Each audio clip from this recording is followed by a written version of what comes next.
Salam persaudaraan dari Bukit Sandar Matahari, Ladalaro.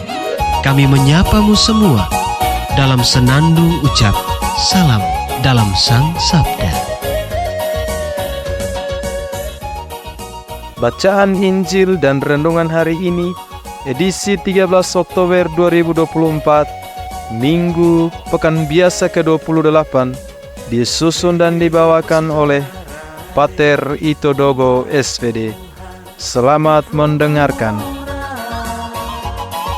Coba batong dengar, mari batong lihat apa yang terjadi.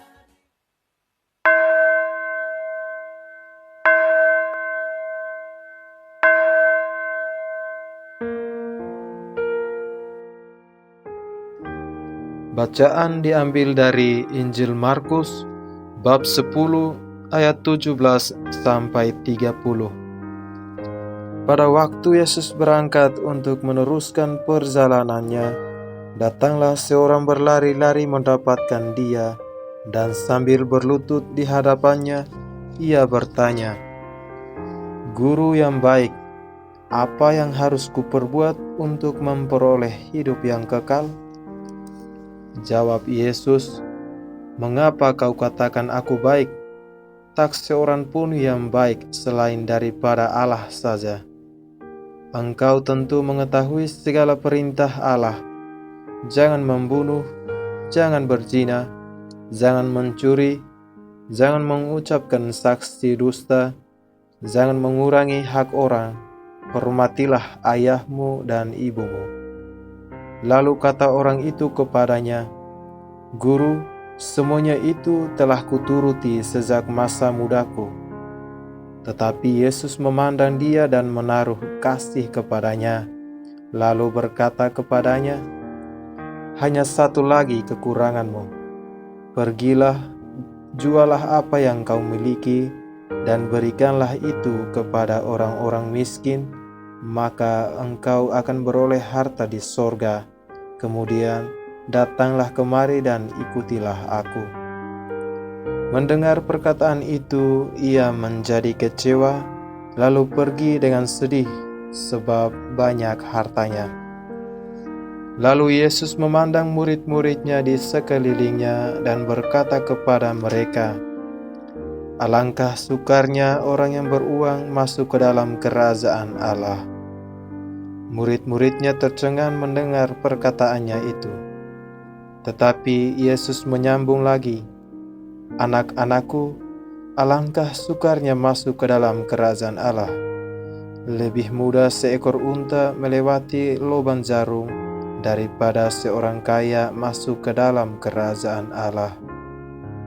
Mereka makin gempar dan berkata seorang kepada yang lain, "Jika demikian, siapakah yang dapat diselamatkan?"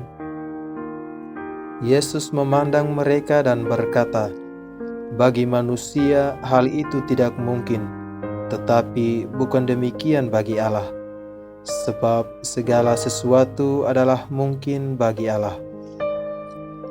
Berkatalah Petrus kepada Yesus, "Kami ini telah meninggalkan segala sesuatu dan mengikuti Engkau."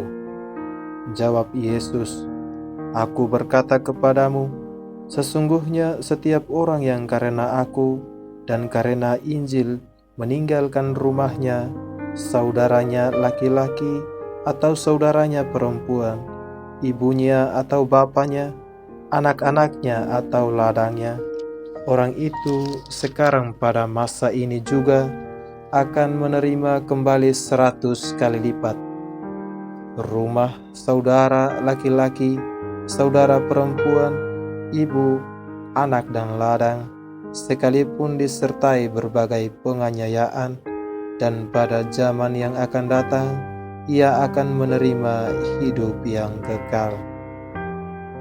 Demikianlah sabda Tuhan.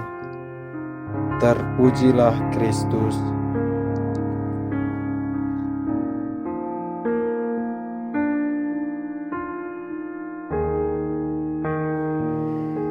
Saudara-saudara sekalian yang terkasih, bacaan pada hari Minggu ini berbicara tentang orang kaya atau orang yang berharta sukar masuk kerajaan Allah. Kita mendengarkan bahwa Yesus menjumpai seorang kaya, dan seorang kaya ini dia menyatakan bahwa dia sudah melakukan semua kewajiban agama dengan sempurna. Bahkan dia juga melakukan semuanya dengan sepenuh hati. Tapi Yesus katakan satu, ada yang kurang. Sekarang engkau pergi, jualah segala milikmu dan berikanlah kepada orang miskin, maka engkau akan memiliki harta di surga. Dan kemudian engkau datang mengikuti aku. Permintaan Yesus ini lebih ke arah hati. Kalau tadi orang kaya itu melakukan kewajiban yang di luar dirinya, tapi sekarang Yesus meminta hatinya, yang bukan merupakan tuntutan dari luar, tapi kebebasan dari dalam. Dan orang ini sedih. Kemudian orang ini pergi karena dia banyak hartanya. Dan Yesus katakan satu perumpamaan yang ini, alangkah sukarnya seorang kaya masuk dalam kerajaan Allah. Lebih mudah seekor unta masuk melalui lubang jarum. Banyak penafsir mengatakan bahwa Yesus sedang berbicara ada satu gerbang di Yerusalem yang kecil, yang seperti ujung dari jarum, di mana ketika masuk biasanya juga agak sesak. Dan kalau unta memasuk karena bawa barangnya banyak, maka unta itu harus melepaskan barang-barangnya sehingga dia bisa masuk pintu itu. Benar juga, bisa juga ditafsirkan demikian. Tapi Yesus mau mengatakan bahwa memang susah bagi orang yang memiliki harta hatinya untuk mengikuti Yesus. Orang harus berani melepaskan dirinya supaya dia menjadi bebas dari segala-galanya, dan harta satu-satunya itu Allah sendiri dan kerajaannya. Karena itu Yesus katakan tadi, jualah segala harta milikmu, bagilah kepada sesama, dan engkau datang mengikuti aku. Artinya apa? Artinya Yesus meminta kelepasan total dari semua kelekatan duniawi ini. Mengikuti Yesus berarti juga melepaskan segala harta, melepaskan segala ikatan-ikatan di dunia. Bukan hanya melakukan kewajiban-kewajiban yang dituntut oleh agama, tapi lebih dari itu, Yesus meminta supaya kita lepas bebas dan memiliki harta satu-satunya, yaitu Allah dan kerajaannya. Dan dengan demikian, kita akan masuk kerajaan surga dan merasakan nikmatnya berada dalam kerajaan surga, baik di dunia ini maupun kelak dalam kerajaan surga yang kekal. Tuhan memberkati kita sekalian. Amin. Hei bersaudara, umat Tuhan di gelombang murah. Sahabat-sahabat pencinta Sang Sabda, kita baru saja mendengar bacaan Injil dan renungan edisi hari ini. Sampai jumpa kembali pada edisi berikut. Terima kasih kepada Divisi Kerohanian website Seminari Tinggi Santo Paulus Ledalero. Semoga Sang Sabda menjiwai seluruh pengalaman hidup kita hari ini. Tuhan memberkati kita sekalian. Amin. Dalam satu hati, di dalam kasih Yesus.